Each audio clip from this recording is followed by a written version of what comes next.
Ah, perfecto. Bien. Bueno, vamos a compartir un momento mientras se va integrando la gente. Así, si sale alguna pregunta, ya la vamos integrando.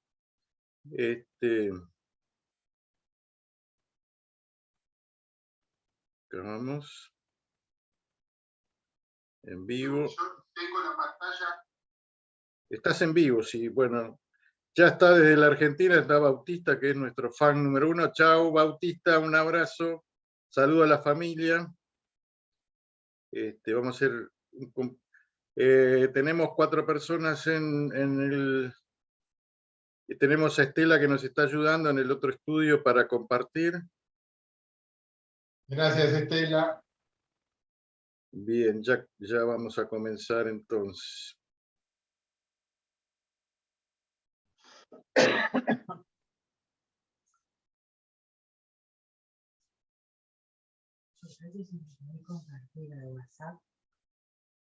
Ajá. Muy bien, bien, ya estamos. Silvia, vamos a admitirla de nuevo. Adelante, Silvia.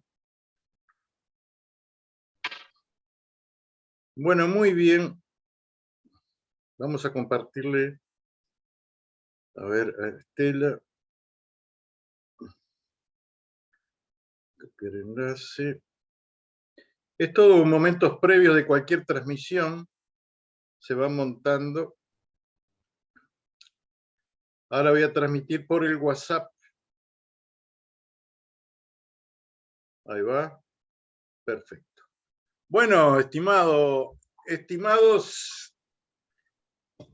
quienes estén mirando esta transmisión, vamos a ver otro detalle un momento porque nos queda a ver cómo compartir la vista del hablante. Estamos bien. Bien, estamos desde Rive, Uruguay, haciendo la transmisión del segundo capítulo de la historia del doctor Mario Rivas, fundador de la RIVE desde sus comienzos. Y en el día de hoy nos vamos a dedicar a hablar sobre la continuación de la carrera profesional de Mario. Mario, el capítulo anterior nos estuvo haciendo un raconto de sus comienzos, de su vocación por la medicina, cómo fue delineando su particular camino por la deportología, y ahora le vamos a pedir que nos haga un poquito, para entrar en calor, un resumen de esa parte en que vos decís, bueno, yo soy médico, me han invitado a participar en un club deportivo, el club de mi vida, el club de básquetbol, y ahí tengo que decidir desde la especialización que yo había pensado que era lo que iba a realizar, y surge un cambio. Vamos a ver, Mario, cómo es ese momento que nos trajo hasta acá. Adelante. Bueno, buenas noches para todos. Un gusto compartir. Y bueno, mirá, Coco, si hay algo que en la vida tiene, es que algunas veces ponerse terco, que quiero eso y lo quiero y nada más, y no ver cómo es el fluir de los hechos, no es buena cosa. En mi caso fue así. Yo iba a ser cardiólogo porque mi padre murió de eso. Luego me llaman cuando festejábamos el título recibido. Al otro día con Roberto fuimos al club. Salí de ahí con el contrato hecho, ¿sí? Un contrato pequeño, un club de este barrio, en donde, como digamos anécdotas, mi gemelo dijo, Mario, pelea el sueldo, mirá que es el club de nuestros amores, pero vos es un trabajo. Y yo, sí, Roberto, iba ahí nervioso todo. Y el dirigente que nos recibió, típico dirigente del club, tipos rápidos, ¿verdad? Empresarios, nos charló, nos conversó, hasta que en una dijimos, dijo, bueno, Mario, el sueldo es tanto. Y yo respondí, sí, está bien. Y mi gemelo, que estaba sentado junto a mí, me dio un pisotón bajo la mesa como diciendo, no regateaste nada, no peleaste nada. Bueno, y así es la vida, ¿no? De ahí me fui a comprar libros de deportología a la librería médica que estaba frente al hospital de clínicas. Le expliqué al hombre lo que me había sucedido de imprevisto y me dio los libros para que los pagara con mi primer sueldo de la institución. Esas son lindas, digamos, anécdotas. Inmediatamente, eso fue en junio, ¿sí? En agosto empiezo los cursos de posgrado en la cátedra y uno de los docentes me hace entrar en las divisiones formativas del Club Liverpool Fútbol Club, año 90, agosto, septiembre, en fútbol, ¿sí? Y ya estaba también como médico en el hipódromo, controlando a los jockeys, o si no, en la ambulancia, por si habían accidentes en pista con los caballos y los jockeys, que no eran infrecuentes. Y así fue que se fue dando. Me convertí en el médico de todas las divisionales, desde los mini hasta el plantel mayor. Los fines de semana pasaba o en la cancha de básquetbol o en una cancha de fútbol. Luego se me sumó también en aquellos años ser médico para cubrir a un colega que iba como médico de la delegación olímpica en rugby, en el club All Christian, que es uno de los equipos emblemáticos del rugby nacional. El colega era el doctor Gonzalo Rodríguez. Y así fue que fui juntando la pasión de lo deportivo, entendiendo desde este lado lo que era ser padre de niños deportistas. Fui generando charlas sobre nutrición, sobre descanso, para los padres, para los chicos. También tenía reuniones con los directivos para lo que yo pensaba que debía saber un directivo de una institución deportiva. Posteriormente, compro libros sobre gestión deportiva para que la institución, la Reborges, que era pequeña, de barrio, tuviera una gestión un tanto mejor, que a la postre la sitúa en lo que es la institución es hoy, por suerte, ¿no? Mario, en un lugar importante. Una pregunta para los que estamos por afuera. ¿Qué se estudia en la carrera de deportología, primer año? ¿Cuántos años son? ¿Qué se estudia? ¿Qué es lo que a vos te va sorprendiendo? ¿Qué es la materia que más te gusta? Bueno, un poquito para todos aquellos que no sabemos, bueno, ¿cuál es la diferencia entre ser un médico? Porque otras profesiones... Bueno, la especialidad de medicina del deporte en el Uruguay es...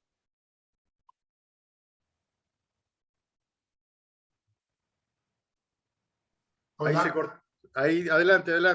Hay pequeños cortes. Hay pequeños cortes, Mario, pero vos seguí hablando. En cuanto puedas, seguí hablando y vamos superando los momentos estos que hay baja de tensión de internet. Bien. La cátedra de medicina del deporte es relativamente joven en Uruguay, ¿sí? funcionó en el hospital de clínicas durante muchos años, estuvo cerrada, luego con la generación anterior a mí de deportólogos se reabre. En el Uruguay somos pocos deportólogos recibidos, no sé si somos más de 60, ¿sí? Generalmente en los equipos en Uruguay estaban los traumatólogos que de participar en equipos se convertían en traumatólogos deportivos.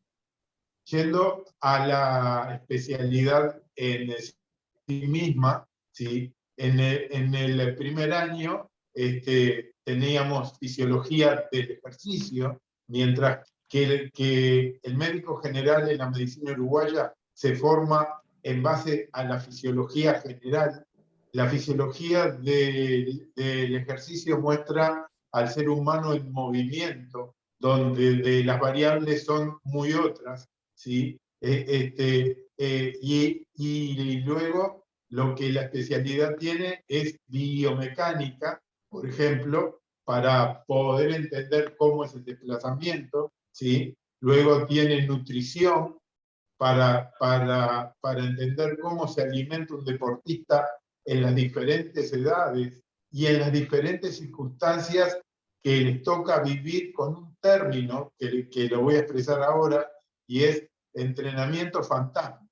El entrenamiento fantasma en deportología es las horas que el deportista vive fuera de la práctica del entrenamiento, en su hogar, en su trabajo, en su lugar de estudio, en donde por lo general tienen diferentes situaciones. Y ahí es en donde el deportólogo cobra un valor estratégico, porque los cuerpos técnicos se constituyen por un entrenador, un preparador físico, generalmente profesor de educación física, ¿sí? Y el médico, y en los últimos años se sumó el psicólogo deportivo. Por ejemplo, hay una materia que es la capacitación del deportólogo para los deportes de alta competencia, para poder ser médico de una delegación olímpica para Juegos Panamericanos, Sudamericanos, Olímpicos, médico de equipos para sus competencias internacionales, ¿sí? Y eso hace que el deportólogo deba estar atento al cuidado de dónde se va a hospedar el equipo, va a entrar en la cocina de los hoteles para corroborar que la alimentación sea la que se necesita, porque no nos podemos olvidar que además de dar las proteínas, grasas y los carbohidratos, el alimento determina el humor del deportista.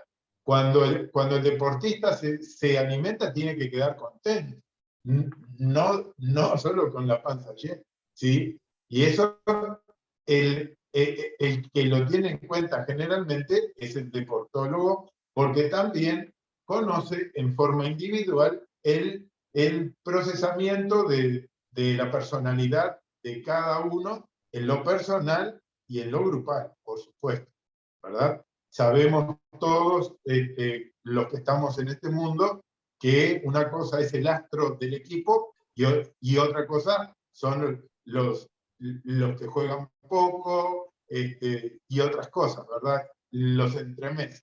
Y bueno, entonces la especialidad tiene la preparación para ser médicos, ¿sí? En alta competencia internacional, inclusive el Comité Olímpico Internacional en los congresos, ¿sí? Hace cursos especiales que te otorgan el diploma que estás habilitado para ser médico COI, Comité Olímpico Internacional, para actividades internacionales y mundiales. Luego está el área de deportólogo en la discapacidad, ¿sí? Para también asistir en esas situaciones, ¿sí? No nos olvidemos que están los sudamericanos, los panamericanos y los Juegos Paralímpicos. En estos momentos están haciendo uno, creo que en Chile, ¿no? Panamericano o sudamericano. Y bueno, entonces, por ahí va el tema. Pero además, ¿sí? Como cada deportista es una persona, se nos forma hasta más o menos un 30-40% de formación en las especialidades diferentes: cardiología, ginecología, pediatría, otorrino, dermatología, ¿sí? ¿Por qué? Porque todo deportista también puede tener situaciones, ¿sí? Psiquiatría infantil, del adulto. Y en la cátedra, en la formación, teníamos lo que llamábamos pasantías, en donde venían especialistas de cada área de reanimación, de CTI, para poder asistir a accidentes graves, no solo con el deportista en cancha, sino en la tribuna. Muchas veces tenía que distraerme del partido para como es, asistir a algún emocionado grande, que se descompensaban, ¿verdad? En el Uruguay, al menos, las canchas de básquetbol en invierno son bastante frías. Y ahí mucha gente sufría pequeños altercados, a veces cuando se emocionaban mucho y se ponían a pelear entre ellos, algún lastimado terminaba atendiendo también, ¿sí? Luego, a ver, voy a pensar alguna otra área. Bueno, la medicina del deporte en la inclusión social, ¿sí? En el Uruguay ya hace unos años que se empezó a hablar de atención primaria en salud, ¿sí? Entonces, la cátedra planteaba que los deportólogos debíamos estar en la primera línea de la atención primaria en salud para hacer el despistaje precoz de trastornos posturales, de educación en el ejercicio, para que todos nuestros niños mantuvieran eso lo más precozmente posible, ¿verdad?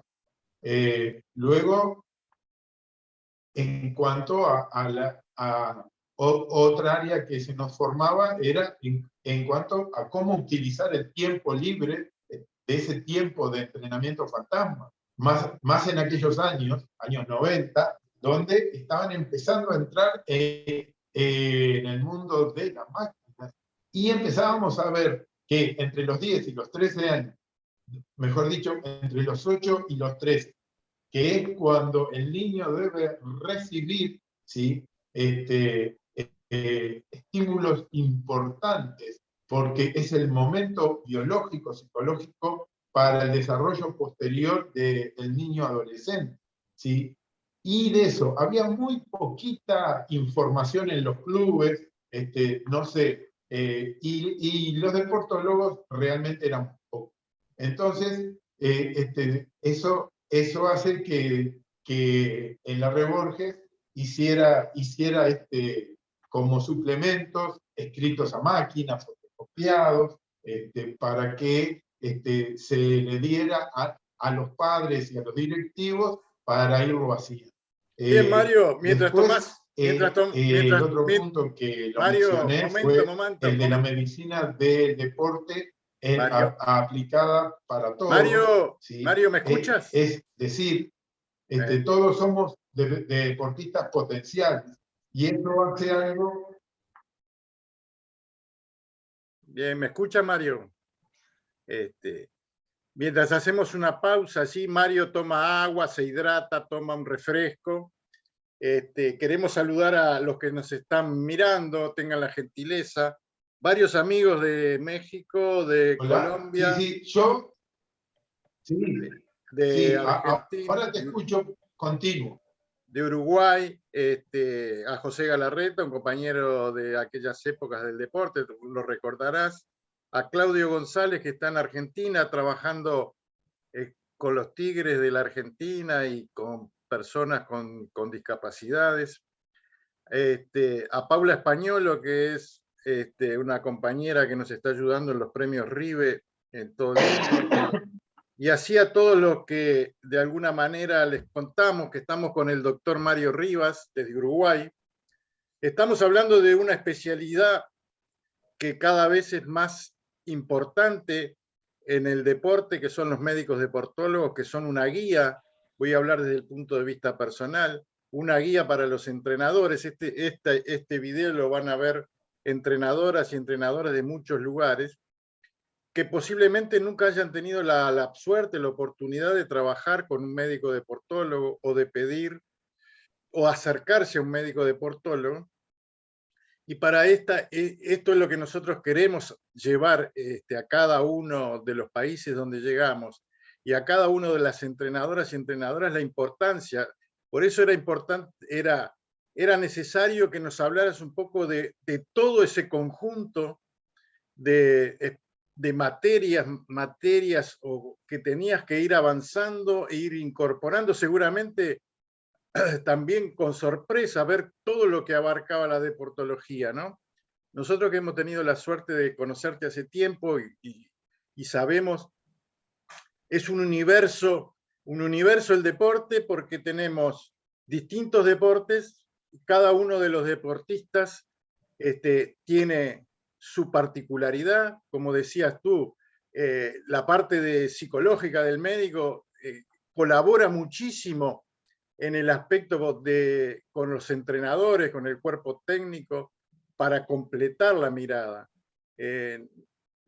No nos da el tiempo hoy para avanzar en estos temas. Yo creo que es necesario, la deportología tiene que difundirse más, tiene que, un poco lo que tú intentabas hacer en los clubes que transitabas en las selecciones, es lo que tenemos que hacer a partir de las redes sociales, transmitir la importancia de la visión más global que tiene la deportología, que no solamente el momento de recuperar a un deportista, sino lo que decimos siempre, prepararlo para que no tenga dificultades. La ayuda que hay en el entrenamiento, la graduación de los entrenamientos, de los descansos, todo eso al final, recuerdo que de repente tenés un plantel de 8 personas, 10 personas, y no se lastiman o no se lesionan durante todo el campeonato. Eso es un mérito que yo lo vi, que es difícil de hacer, pero que forma parte de la preparación y la colaboración de la deportología en el entrenamiento. Eso, la prevención. Háblanos un poco también de esa parte.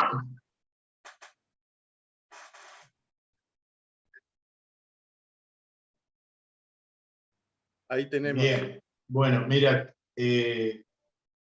lo siguiente, si bien hablé sobre la participación del deportólogo en la institución global, yendo directamente al trabajo con el plantel, ¿sí?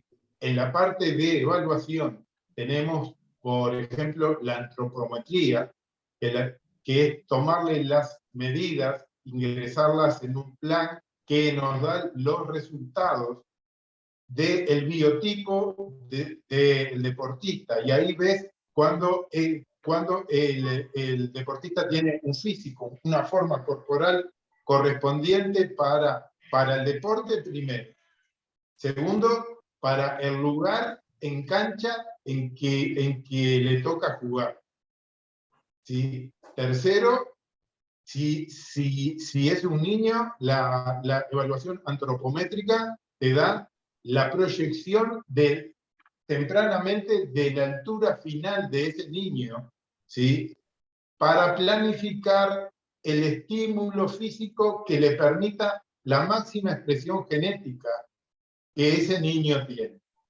Y si se ve que tiene posibilidades importantes, ir generando todo un ámbito educativo con el entorno de ese niño, porque no nos olvidemos que quiénes lo alimentan, quiénes lo están viendo como el futuro crack, y esos padres pueden influir positiva o negativamente. Entonces, el deportólogo tiene que empezar un plan de integración educativa global, deportológica, también con los directivos exitistas.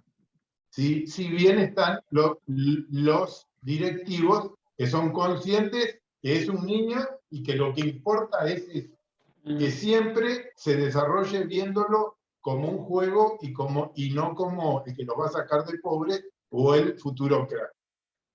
Por otro lado, la situación de los entrenadores en los clubes, por lo menos en Uruguay, son pocos clubes donde el entrenador está muchos años. Entonces, no tienen tiempo de acompañar el proceso de ese joven. En mi caso sí lo pude hacer durante 23 años, verlos desde sus 8 años hasta que me mostraban jugando a sus hijos y a sus nietos. Así que imagínate, ¿sí? Fue todo una experiencia poder ver esa proyección, ¿sí? Y cómo la herencia deportológica que la pude vivir, ¿sí? Un padre basquetbolista, cómo se la transmite al hijo, ¿sí? Y lo tiene realmente así o en algún nieto. Que eso es lo que la gente generalmente desconoce, que el ser deportista es una forma de ser, no es una casualidad, ¿sí? También viene en nuestras creencias, en nuestras historias anteriores. Alguno fue deportista, seguro. Y bueno, entonces, también el deportólogo, como tenemos una pasantía en psicología deportiva, si hay un psicólogo deportivo, mucho mejor, pero en la mayor parte de los casos no hay, ¿no? Y acá quiero hacer referencia a una vivencia en el año 97, donde el psicólogo Jesús Chalela es convocado por la Confederación Atlética del Uruguay en atletismo, y él forma el equipo alfa de evaluación médico-psicológico deportivo, en donde éramos 4 integrantes, 2 psicólogos, Rosa Silva, psicóloga deportiva, que también fue nadadora olímpica por Uruguay en las Olimpiadas de Los Ángeles, año 96. Después el colega Mario Laurino, oriundo del departamento de Paysandú, de Uruguay, un deportólogo brillante, ¿sí? El cual usando en la computadora una planilla Excel, generó todo un algoritmo con fórmulas para poder crear una planilla de evaluación antropométrica, que en aquellos tiempos conseguir una era en los países del primer mundo y estaban en inglés y se nos complicaba mucho. Lamentablemente Mario falleció hace unos años, pero un brillante deportólogo. Y este equipo llamado Alfa, convocado por la Confederación Atlética del Uruguay, se le otorgó a Jesús Chalela, en nombre del equipo, en la presidencia de la República, el premio deportista del año al mejor aporte técnico hecho en el atletismo uruguayo ese año. Lamentablemente esa rica experiencia no se pudo repetir en otros deportes. Mario, vamos a hacer una pausa, Mario. Mario, vamos a hacer una pausa. Que te vaya contando, regular el tiempo. Sí, el tiempo va avanzando y completamos la primera parte. Esto da para mucho para mucho rollo de esta parte del deporte, porque lamentablemente los que dirigen el básquetbol a nivel de dirigentes, los clubes, y buscan mucho al jugador o al jugador del año y van descuidando lo fundamental que es asesorías en estos aspectos que conforman lo que es la educación deportiva, ¿no? Bueno, pero ya hicimos el aporte de esto y ahora nos queremos de lo general ir a lo particular. Sabemos, Mario, que tú cronológicamente lo tendrás más claro, que buscaste especializarte en el exterior. ¿Por qué miraste hacia afuera? ¿Cómo fue tu primer paso de hacia dónde apuntaste? Sí. Porque el mundo es grande, estamos lejos, acá en el sur estamos bien lejos. ¿Y cómo llegaste, cómo elegiste el primer lugar donde ir a especializarte o qué escuela, digamos, de la deportología fuiste encontrando? Bueno, evidentemente que acá voy a empezar contando algo que aparentemente no es deportológico, pero que fue determinante.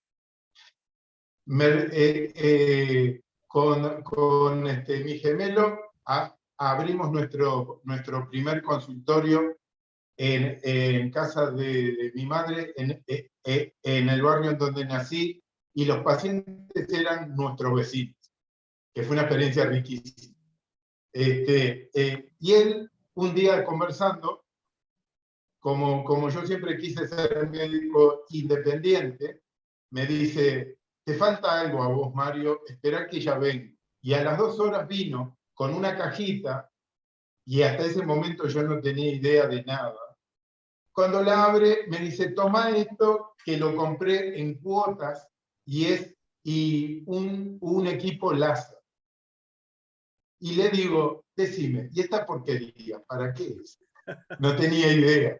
¿Qué te No iba a cambiar tenía la idea. vida? Él dijo: mira, no sé bien para qué, pero el sábado viene el doctor Alcámpora para dar un seminario sobre láser, ¿sí? Y vamos a ir ahí. Y ahí marchamos con él, y ahí fue cuando entendí que el láser es una sigla, luz amplificada estimulante de energía radiante. Y el láser, ¿sí?, le da energía a las células.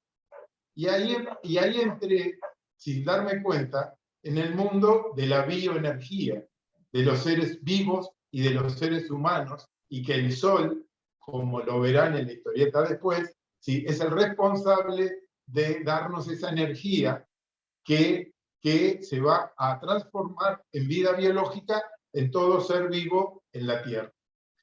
A partir de eso, ¿sí?, mi cabeza empieza a entender deportología, entrenamiento, generar energía, alimentarme, generar energía. Empecé a ver que cuando ingerimos un alimento o un fármaco, se entra por nuestra boca, se descompone hasta las partículas más mínimas, hasta que se rompen los enlaces químicos, ¿sí? Y esos enlaces ganan o pierden energía. Es decir, la explicación de la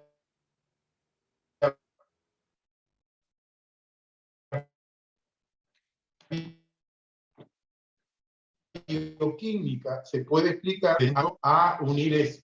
Y lo que veía era que al hacer láser para lesiones o en gente que no era deportista, que supuestamente con el doctor Alcámpora aprendí un láser que se llama alopático, porque era para desinflamar el dolor, acelerar la cicatrización de heridas.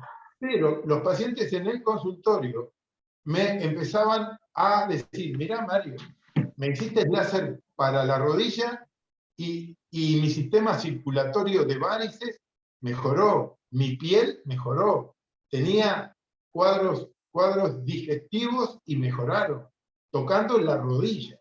Imagínate lo que era eso. Era algo que yo les decía, mirá, yo recién empecé con esto y la verdad que no sé por qué te pasa, pero le voy a buscar una respuesta. Y ahí estábamos en el año 90, al año 98 yo ya tenía hechas más de 60.000 aplicaciones láser, hasta que me voy al Congreso Latinoamericano de Medicina del Deporte y Psicología Deportiva en La Habana, y ahí descubro, ¿sí?, que los cubanos, al influjo de la escuela rusa, donde mandaban a formar a sus especialistas, los cuales volvían a Cuba y formaban escuelas de formación en las distintas áreas, utilizaban láser, ¿sí?, pero con un criterio holístico. Hoy dije alopático, ahora digo holístico. Holístico porque integraba junto al láser el conocimiento, ¿sí?, de las culturas milenarias, china, hindú, japonesa, la filosofía zen y las que nos quieramos imaginar, ¿sí?, donde todas esas culturas hablaban sobre que éramos seres de energía. Pero en aquellos tiempos no se tenía la real idea qué era esa energía, entonces caía entre lo místico, y no nos podemos olvidar que las culturas milenarias, ¿sí?, expresaban esas situaciones desde el punto de vista religioso, entonces el lenguaje era difícil de interpretar aún hoy. Entonces, ahí voy en el año 98 al Congreso de Portología, y en el 99 vuelvo a Cuba al primer Congreso Mundial de las Bases Científicas de la Bioenergética, en donde participo en el conocimiento integrado entre el fundamento de las culturas milenarias, la medicina láser y la deportología, ¿sí?, donde la palabra común de todas era energía. Destacar además que el láser en medicina está desde 1960, ¿sí?, donde con un láser de rubí se trataron las cataratas de una persona. El primer láser ese era grande como una habitación. Hoy son pequeñitos. Bueno, y en ese año, en ese mundial perdón, en el año 98 fue el Congreso Latinoamericano de Láser en Medicina y Cirugía, ¿sí?, que fue en México. Después, en el 2004, voy al primer Congreso Mundial de las Bases Científicas de la Bioenergética en la Universidad de Holguín, que es una provincia de Cuba, donde tienen un hospital dedicado totalmente al estudio de la energía en todas las variables, desde hierbas, desde Reiki, desde láser, desde lo más moderno hasta lo más milenario. Entonces ahí empiezo a integrar las teorías, ¿sí?, y ahí descubro que el mundo moderno tenía integrado el conocimiento energético de las culturas milenarias desde hace más de 40 años. Solamente que en estas latitudes, ¿sí?, como nuestra formación académica jamás tocó estos temas, y aún sigue, lo cual es un debe, y pienso que por ejemplo, en la Facultad de Medicina de Uruguay es una necesidad poder empezar a enseñar a los médicos generales bioenergía y láser, ¿sí?, porque hay una especialidad nueva en el mundo moderno hoy, que es la escuela energético-bioregeneradora, que es la más moderna de las especialidades en el mundo, la cual integro con el láser y la bioenergética, ¿sí?, y que está muy desarrollada a partir de las compañías espaciales, las cuales también participé durante muchos años, ¿sí? Antes del desastre de las Torres Gemelas, en la división biomedicina de la NASA, que se podía entrar por internet. Y además, como autodidacta, comencé a estudiar la historia de la medicina de las diferentes culturas en el mundo, inclusive de la cultura vikinga, de la mesopotámica, culturas de África, de tribus de la Amazonia, bueno, de la medicina zen, de la medicina egipcia, ¿sí? Es decir, y ahí vas descubriendo que todos tienen un patrón común. ¿Sabes cuál es? ¿Sí? La cosmovisión que cada cultura tenía en cada momento, que le permitía interpretar la realidad en la que la gente vivía. Y ahora voy a unirlo con otro aspecto más, que es muy importante. ¿Sí? La cosmovisión de cada cultura era poder interpretar, aunque sea en forma mística o en forma práctica, o en el ensayo-error. ¿Sabes de qué? De las condiciones de física en que la gente vivía. ¿Qué condiciones físicas condicionaban el vivir en esos tiempos? Y en esos tiempos, el cuerpo humano se adaptaba a cada clima. Siempre nombro el siguiente ejemplo.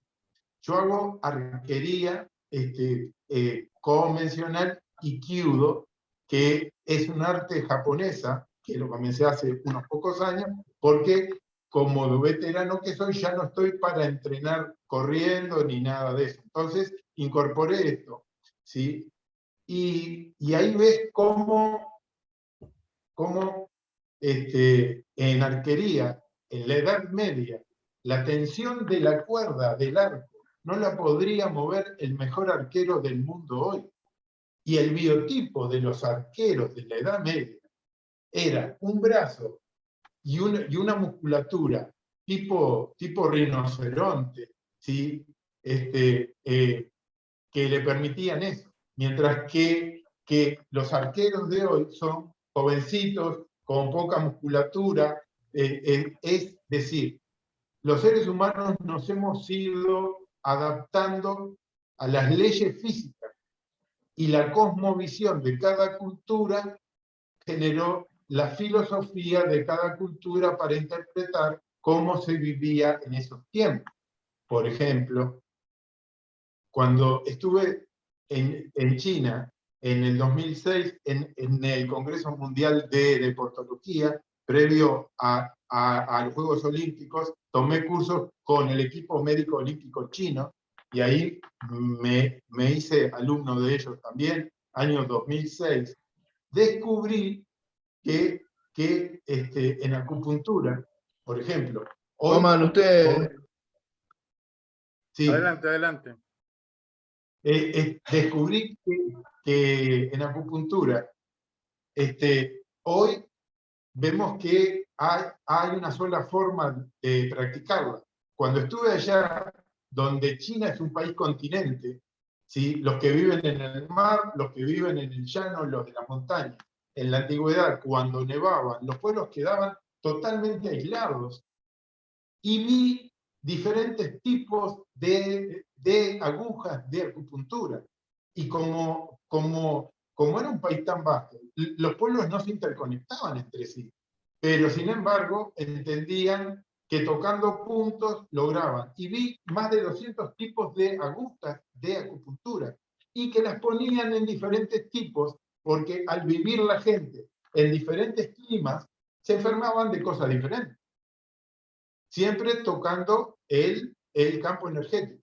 Por ejemplo, en China, en la antigüedad, existían chamanes como existían en América, en África, ¿sí? En Australia, y pensaban que las enfermedades ocurrían porque malos espíritus ingresaban en el cuerpo.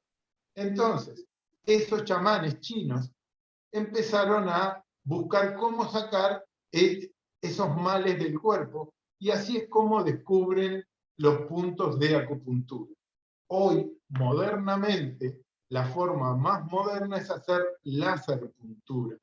Pero antes de eso, en el año 1800, en el 1776, monjes alemanes viajan a China y le curan los hijos al emperador de turno, y en el 1800 vuelven a Alemania, en donde los alemanes ya estaban manejando de qué forma contener la energía de un rayo, y lo logran con una cuba de 1 metro cúbico, ¿sí?, de procaína. La procaína es un anestésico local que se descompone en 0,27 segundos y libera o absorbe una gran cantidad de energía. Y estos monjes, cuando vuelven a Alemania en el 1800, ¿sí?, ahí estaba el doctor Huneke desarrollando todo esto. Le enseñan estos monjes alemanes, forman equipo con el doctor Huneke, y ahí nace lo que se llama la acupuntura alemana, año 1800. ¿Sí? Y ahí dejan de usar las agujas chinas y empiezan a inyectar en diferentes diluciones la procaína, y ahí nace la terapia neural o la acupuntura alemana, con agujas que inclusive llegaban profundamente en el organismo a órganos internos. Bien, Mario, vamos a hacer una pausa ahí, si me permitís. Yo tengo que... yo soy el tirano del tiempo. Creo que esto apasiona, es una historia en el 99% desconocida para quienes la estamos escuchando, pero apasionante, porque nos va poniendo en camino hacia eso que tenés a tu izquierda, que es tu manera de poder difundir todo este conocimiento, todos estos estudios. Vamos a hacer la introducción entonces para la próxima charla, que va a ser un poco sobre la manera que el doctor Mario Rivas y RIBE Uruguay van a tratar de difundir, van a hacer el esfuerzo por difundir todos estos conocimientos para los más jóvenes, y su familia, sus coaches, sus entrenadores. Y bueno, y aquí hay un trabajo increíble.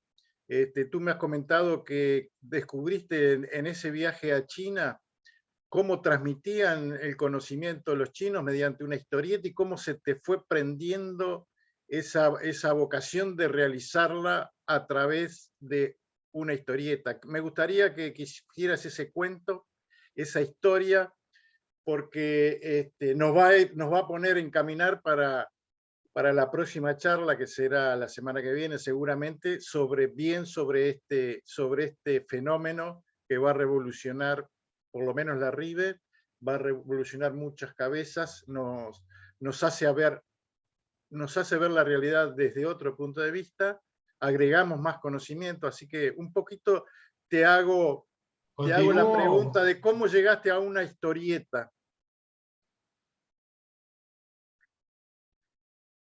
Bien.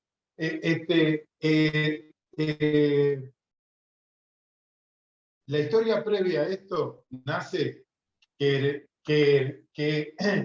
como decíamos, porque viene en continuidad con tu pregunta recién, ¿sí? Cada pueblo tenía una cosmovisión, y lo que comencé a ver es que nosotros, los contemporáneos de este tiempo, tenemos muchas cosmovisiones aisladas, separadas, y fui viendo cómo mucha gente, desde su mejor buena voluntad, viendo lo mismo, quiere traer las cosmovisiones milenarias para que los contemporáneos, que somos seres que vivimos de otra manera, vemos el mundo de otra manera, la tecnología nos condiciona de otra manera, ¿sí? Nos quieren brindar para que estemos mejor yoga, Tai Chi, Qigong y otras tantas. También usar terapias de energía milenaria como el Reiki, la digitopuntura, pero todo eso atrás tiene filosofías milenarias que en muchos casos deja una brecha muy grande, ¿sí? Con el pensamiento nuestro moderno. Por ejemplo, cuando estuve en China, ¿sí? Maestros que me enseñaron decían, ustedes los occidentales jamás van a poder incorporar la medicina china tal cual, porque no pertenecen a ella. No les va a dar la vida para poder tener el conocimiento adecuado. Se van a poder aproximar, pero nada más. Entonces, yo dije, pero qué suerte que podemos traer todas estas culturas milenarias con el auge de las neurociencias, aproximándose para descubrir cómo se interpretan modernamente los conceptos metafísicos antiguos, ¿sí? Porque lo que está ocurriendo en el mundo, que monjes hindúes se van a Londres a estudiar, ¿sí? Astrofísica, biofísica, porque están reinterpretando las bases teóricas de las culturas milenarias. Entonces, sí, dije, bueno, y el láser es el que hizo entrar a la medicina orgánica, física del cuerpo, ¿sí? La medicina de la materia, como la llamo yo, sin que esto suene despectivo, porque yo me formé en ella y la amo, pero hay que ampliarla, hay que abrir la cancha. Porque también desde la astromedicina ya se tiene muy claro que somos seres de energía. Por ejemplo, desde el año 44, un doctor japonés medía la energía de los soldados japoneses en la Segunda Guerra Mundial para medirles el nivel de salud. En los años 80, los alemanes crean el Meridian 2, que lo pueden buscar en internet, que junto con la computación, ¿sí? Mide los campos energéticos. En los 90, los rusos crean el equipo Prognos, que midió electrónicamente la energía de los astronautas en la Estación Espacial Mir, y lo transmitían al centro de mando en la Tierra, donde los especialistas les decían en dónde tenían que ponerse el láser para poder mejorar. También tomando en cuenta puntos de acupuntura de las culturas milenarias. Es decir, hay un mundo que no estábamos informados, pero que es necesario. ¿Para qué? Y acá resumo. Para que nos dé la cosmovisión de los seres humanos, no importa el credo, la raza, lo que fuere, para que tengamos una cosmovisión real de quiénes somos hoy.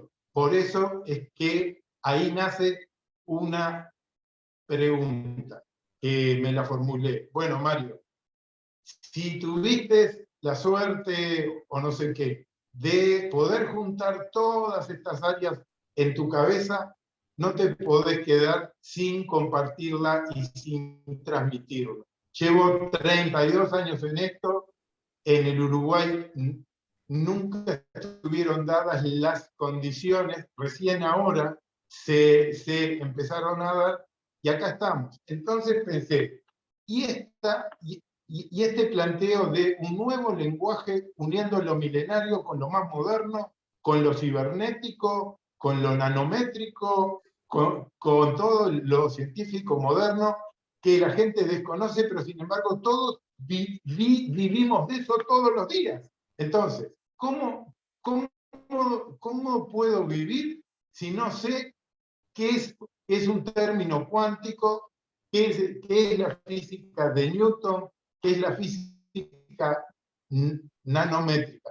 Porque eso es lo que siempre nos permitió interpretar la vida, los hábitos, los pensamientos. Entonces, ahí fue que en el 2015, cuando me invitas, Coco, a hacer el prólogo del libro de Entrenadores Ribe, en aquel tiempo, hice este prólogo que, al decir tuyo, no lo entendió nadie.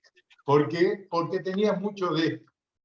Tuvieron que pasar 7 años para que las condiciones estén dadas, para que aparezca un dibujante brillante como es Diego Ramírez, que ya lo estarán viendo en la carátula de este momento, que me pudo interpretar lo que esta cabeza loca decía.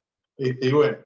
Y la siguiente pregunta es, a ver, estamos en este mundo en donde, ¿qué soy? Padre nacido en el siglo XX y tengo hijos del siglo XXI. Padre nacido en el siglo XXI y tengo hijos del XXI. Abuelo nacido a principios del XX y tengo nietos del siglo XXI. ¿Sí? Y ahí es en donde descubrís que en Internet todos encontrarán las diferentes generaciones. Nosotros con 60 años somos baby boomer. Luego están los más acá, millennial, centennial. Pero todo eso trae que cada cerebro viene genéticamente cambiado, que va a hacer que la interpretación de la realidad de la vida, viendo lo mismo, sea diferente. Y lo que está ocurriendo hoy es una gran brecha. ¿Por qué? Porque antiguamente nuestros padres, a los baby boomers, nos imponían pensamientos que los escuchábamos solamente a través del intercambio de generación en generación, verbalmente o por oficio. Hoy día, nuestros jóvenes aprenden cosas en las máquinas porque nacen mucho más que nosotros no tenemos ni idea. Entonces dije, ¿por qué medio tenemos que comunicar todo el rico contenido que las generaciones del siglo XX tenemos para dar? Y ahí voy a esbozar un concepto bien personal.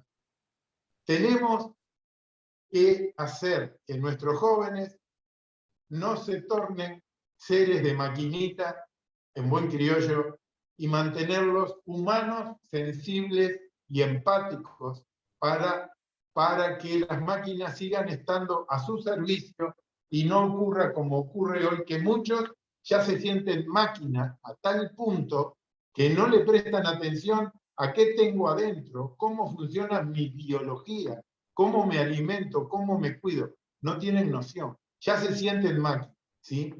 Entonces, el vehículo que era, como antes, donde un padre decía, vos haceme caso a lo que yo te digo, a su modo.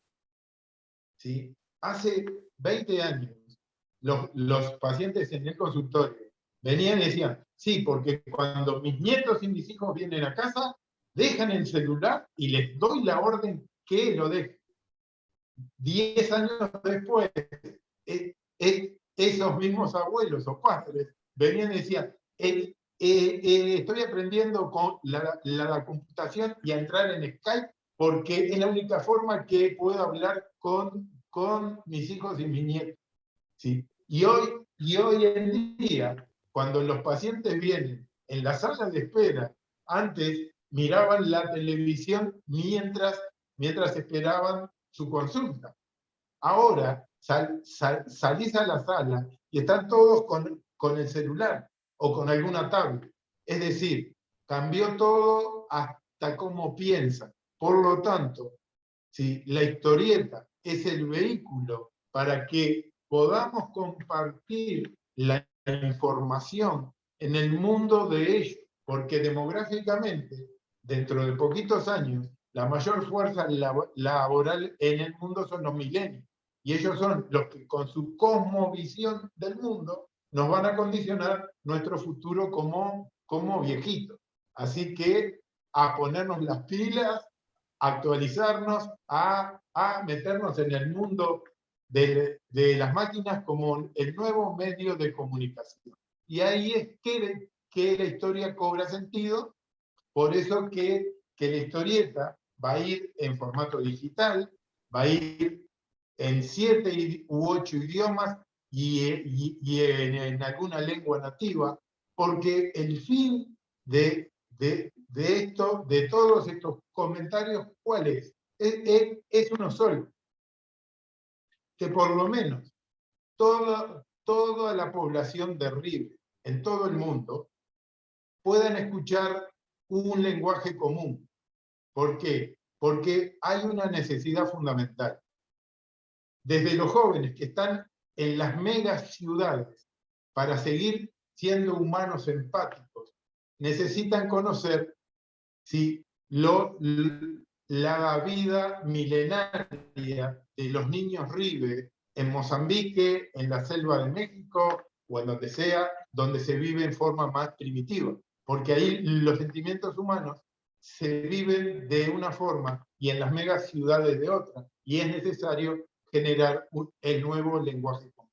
Y con esto finalizo, Coco, el nuevo lenguaje común lo va a dar poder vernos desde la física cuántica como seres, ¿sí?, que vibramos en el mismo modo de comunicación.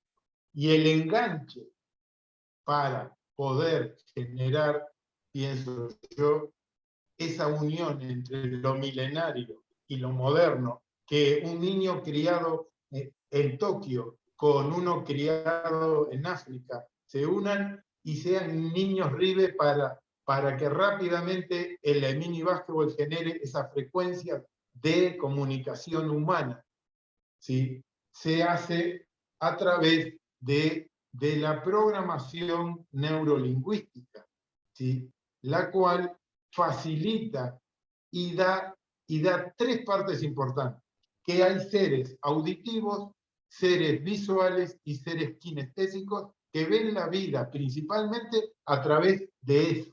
Entonces, si en la RIB, en los diferentes nodos, unido a los 6 pilares de RIB, ¿sí?, donde la programación neurolingüística solo es una técnica que le va a aportar al vasto concepto y calidad que los pilares RIB tienen, y nos vamos a enriquecer todos.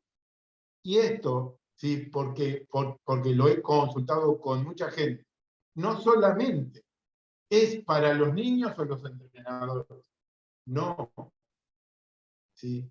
Los que cuidan a los niños RIB, los que los alimentan, padres, allegados, abuelos, amigos, también tienen que empezar a aprender ese lenguaje, ¿sí?, para que juntos, niños, entrenadores y padres y los familiares, empecemos a hablar, ¿sí?, con términos milenarios y modernos, cuánticos, ¿sí? Cuántico es entender el mundo desde lo más pequeño, desde el nivel del átomo, porque ahí las cosas no se pueden explicar con las leyes de Newton. Bien, No Mario, es que vamos a las de parar por Newton ahí, ya no Mario. se... Bien, Bien, Mario, vamos a hacer una sí, pausa. Una pausa. me fui. Sí, claro. Bueno, son lenguajes, nosotros también tenemos que mejorar nuestra forma de comunicar las cosas. Tratamos de que sean estas charlas, vamos a ver si las podemos dividir, porque hay mucho conocimiento. Déjame pensarlo esta semana, cómo lo hacemos. Pero bueno, en líneas generales, como mensaje final, quiero decir que la próxima semana vamos a entrar en eso que fue el esbozo que hiciste hoy, en la manera de comunicar a todos los entrenadores RIBE, a todos los profesores, a todos los familiares, a todos quienes vean este video, que van a ser muchos, ya veo, tenemos saludos desde México, Argentina, Brasil, Uruguay, España, bueno, es una variedad grande y a todos les mandamos un saludo grande. Nos comprometemos a difundirlo lo más posible esta semana y tenemos por delante, yo creo que esto merece mucho trabajo, nos va a dar, pero a partir de la próxima semana nos vamos a meter en la historieta, vamos a invitar a Diego. ¿Se puede abrir la revista esa para ver algún dibujo de Diego?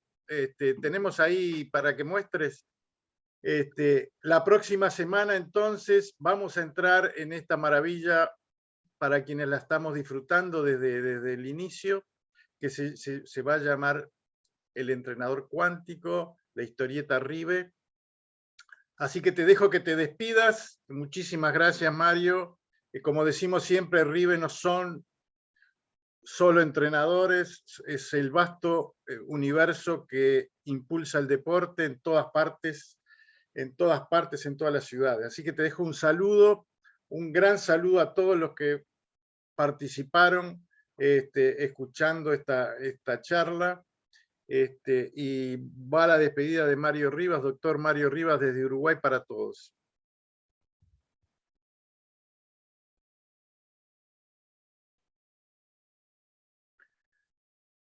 ¿Doy el cierre? Damos el cierre, Mario. Bueno, finalmente, ¿sí? Lo que estamos haciendo es altamente innovador. Yo he explorado, si bien algo que me inspiró en la historieta también, que no quiero dejar de pasarlo, fue primero cuando en el 2015 vimos lo que el profesor Mondoni hizo en una historieta deportiva con Walt Disney, ¿sí?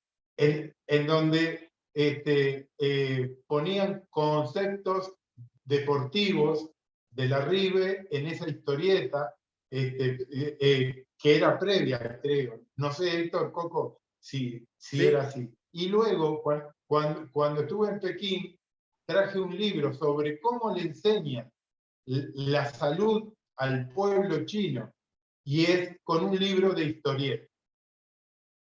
Y ahí es que me facilitó mucho el pensar en esta situación. Bueno, les agradezco a todos por la paciencia, por los errores que pueda tener, pero mi fin es compartir lo que he aprendido en 30 y pico de años, que la mejor medicina y el mejor médico son las propias personas si les hacemos llegar el conocimiento adecuado. Cuando los pacientes vienen, lo que les digo es, aparte del láser y todo, te vas a quedar con el oro en tus manos, que es el conocimiento para que te empieces, ¿sí?, a responder 3 preguntas. ¿Quién soy? ¿Para qué estoy? ¿Y cómo seguiré adelante? Así es como tu mente emocional se va a ir empoderando y no dejando solo que la mente racional y el ego, que lo tenemos que usar, pero lo estamos usando en forma muy preponderante, y eso no nos permite encontrarnos a nosotros mismos.